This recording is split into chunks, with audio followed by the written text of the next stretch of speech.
Welcome back to the coverage of YCS Madrid, where we are right in front of the finals, the conclusion of our event. 460 players made the trek to the Spanish capital, coming in strong, lots of Shaddoll plays, quite a few burning Abyss decks, quite a few Satellinites, but now there are only 2 Shaddoll players left, so they have mastered the art. Yep, I guess you could say your usual thing. Yes, well, we're getting to that, but let's not get ahead of ourselves. First off, we got, on the one hand, Federico Pastore tearing through the field. Like we just said, he was the first to knock out Paolo Pacciana in the top 8, who was coming here with a 54 card deck, one of the big stories of the weekend, the Shabis deck, not only playing Shaddolls, but also burning Abyss. Then Joshua Schmidt, on the other hand, also had quite the matchups against Umul Serin, a player who was almost on top of the standings. I think he was second after day 1, and or second at the total conclusion of the Swiss portion of the tournament. And then he just overcame Federico Soppini in the semi-finals just now, which was also a very exciting match. So these 2 masters of the Shadow archetype are going up against each other. It's gonna be time for that one sentence. It all comes down to this. So let's have a look at the table with both players sitting there waiting for the judges.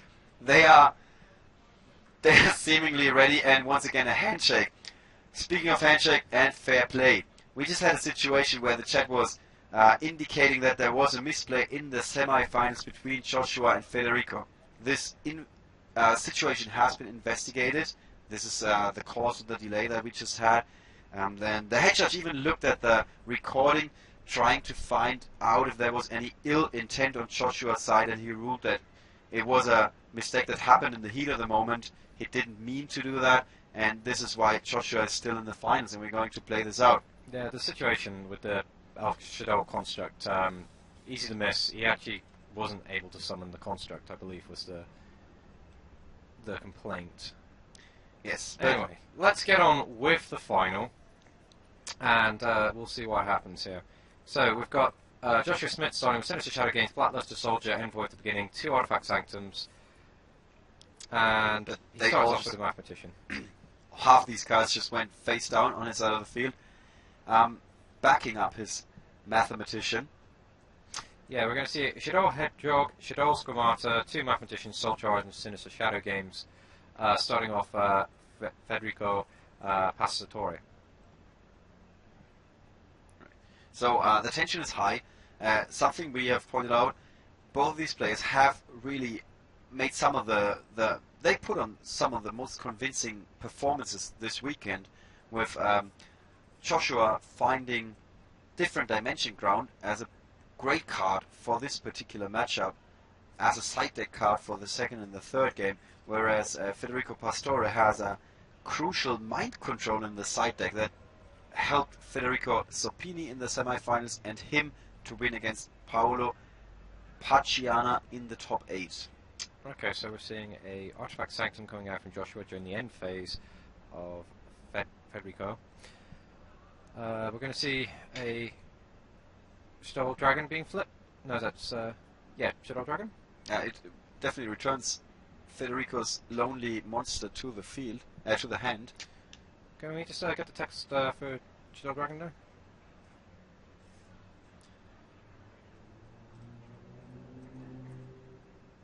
The Shaddoll Dragon. Flip. You can target one card your opponent controls, return it to the hand. Is the first part of the effect. The second part is not that relevant right here. Oh, that was game. Yes.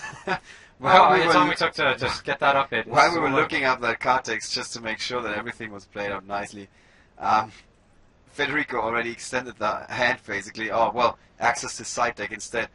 I was considering. When I said earlier, it wasn't just it was going to be a lot of back and forth. That was not what I was expecting. Well, there was a lot, but only going back.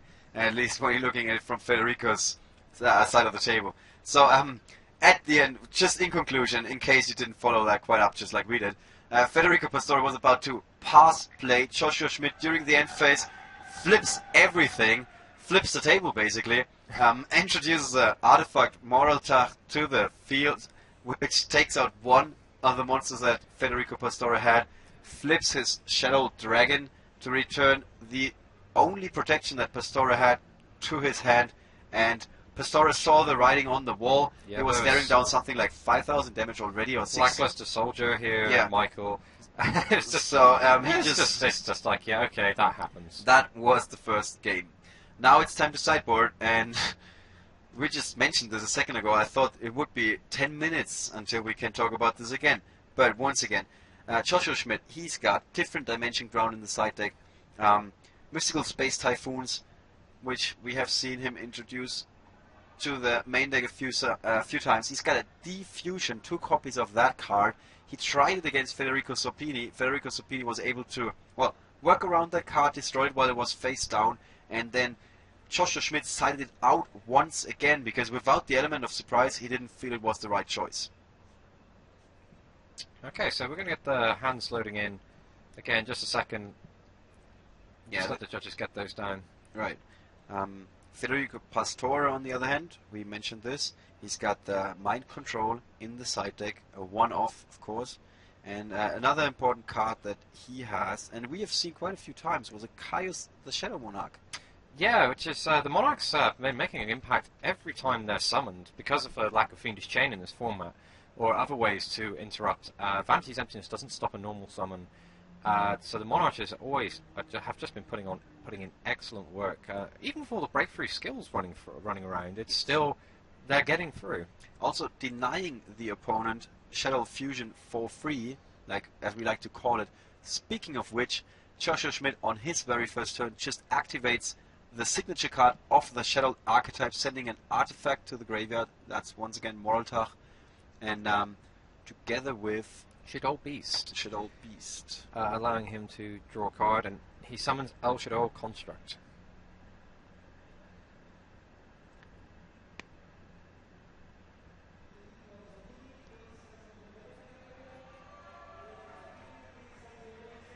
So the tension is high. The funny thing is, in the background, you can't hear this, but it's very prominent over here. There's a lot going on with the Italian fans and, of course, also the German fans rooting for their respective hero and cheering them on. And after the incident in the semifinals, you can guess that some of the people who were like split down in the middle are also rooting for Federico Pastore at this point in time. Mistakes happen. Yeah. It was investigated. It wasn't deemed intentional. It wasn't picked up by any of the judges that was there. It was a huge, long chain of decisions, and it led to that. But here we are in the finals. Sinister Shadow Games being used by Federico. He's basically trying to mirror in some way the move that Joshua Schmidt just did at the end of his opponent's turn, trying to assemble something, or at least get into that stage where you can assemble something to then come up with a blowout turn.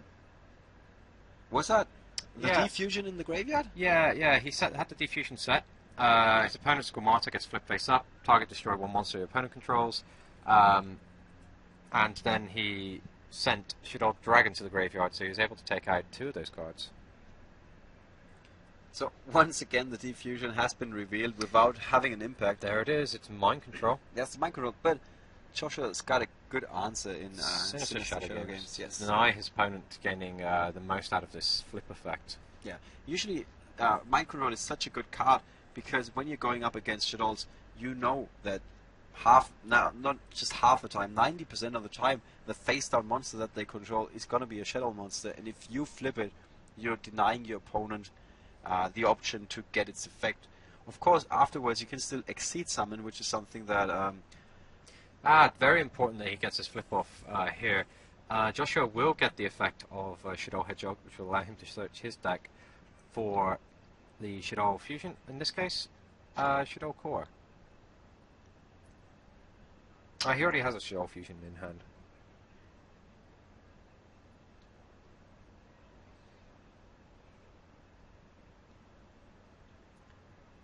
So let's have a look at the cards in hand, I guess. Pretty low, but we've seen the duelists the whole weekend turn these small number of cards into massive fields very quickly. Okay, so we're seeing a Shaddoll Fusion. And well, Federico definitely wants to get rid of the card that he only controls until the end of the turn. However, Joshua's got a perfect answer of the compulsory. Yeah, there's no way that the fusion foiling can summon. the Shaddoll fusion, and he's gonna get the effect of the monster that he returned to his end one more time. This is gonna put him far, far ahead. Also, Federico had to reveal the last card in his hand to confirm that he couldn't fusion summon in that situation. So all of this is huge news for Joshua Schmidt. Yeah, Joshua now has perfect information of the game state, and he's going to be seeing if he can assemble what he can assemble around this. He knows exactly what to play around, so he knows all possible responses his opponent could have in his turn, which changes everything. When you have that information, it just makes your life so much easier. Yeah. And Joshua's hand, all of a sudden, from 0 to, well, not 0, but like 3 cards in hand, he went up to 5. That gives him a lot of options. There's a Mathematician who gets taken down by Artifact Sanctum.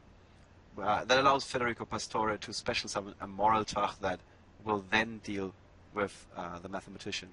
Okay, so he fuses fuses 2 monsters together to summon El Shaddoll Construct, and triggers a construct. And it's important to note that Federico doesn't have a Shaddoll fusion to counterplay this Shaddoll construct.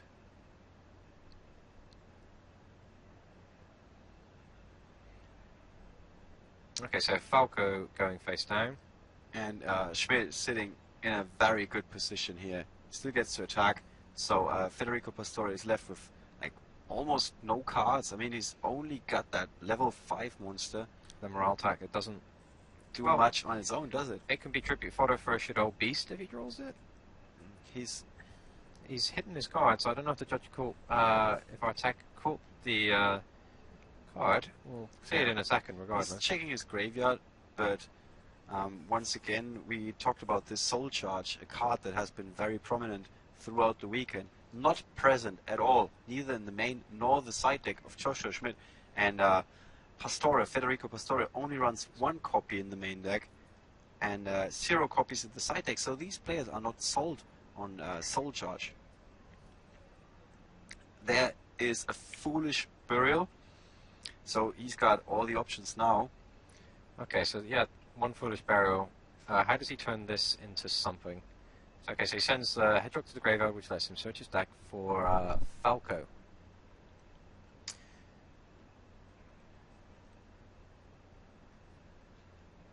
Falco, quite effective. It can actually bring the Shaddoll Hedgehog back face down and then get a fusion, which would be a free fusion as long as Joshua commits that. But he's just going to go ahead and Synchro Summon immediately. Not wasting any time there. Yeah, it's like, why give your opponent more turns when you can answer the El Shaddoll Construct so well? Yes. And it's mostly you're either trying to buy yourself time or you're trying to shorten the game as much as possible. In this case, it's buy yourself time, I guess. Oh, Blackluster Soldier being sent to the graveyard, Squamata also being sent to the graveyard. It's definitely, like, the Blackluster Soldier would have liked to draw that card. It's an excellent turnaround card for this game. Although, he gets Michael was already quite good to at least get back into the game. The Shaddoll Falco. Joshua Schmidt draws into a Vanity's Emptiness. That will provide him with an opening to first assemble the field and then back it up with that card, which denies his opponent the special summons at all. And so he will not be able to fight back. So, like, all he has to do, I'm making it sound so easy, but it's actually not, is to come up with something that Federico Pastore can only beat with a special summon. He has drawn a Shaddoll Dragon, and he has Shaddoll Dragon and Vanity's Emptiness in hand. Shaddoll Falco, Shaddoll Core face down. He does have a face up Falco that he's just flipped. Let me just take a quick look at his at Joshua's extra deck.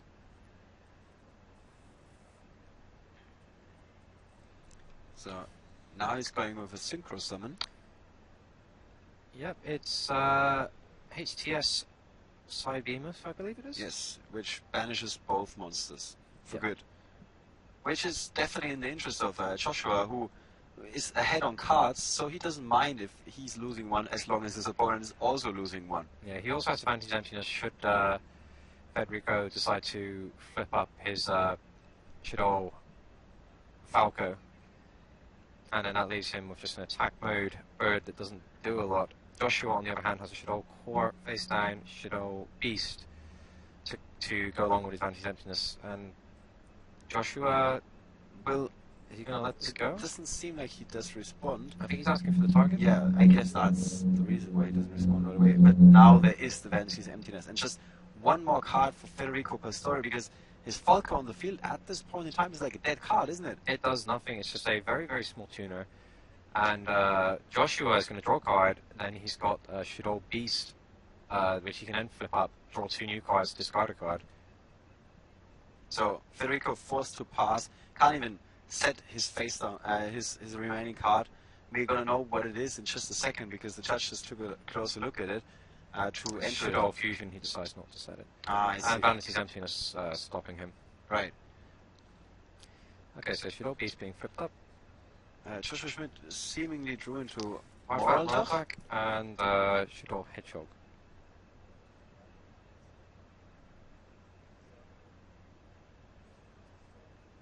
So his beast is taking down Federico's remaining monster, who only has a Shaddoll Fusion at this point in time. He discarded an Artifact Sanctum for the Shaddoll Beast, I believe. Yeah, I was just trying to figure out which card was discarded. Shouldn't the Vanity's Emptiness be... No, it's Vanity's Emptiness is only destroyed if a card on the field or from your deck is sent to the graveyard.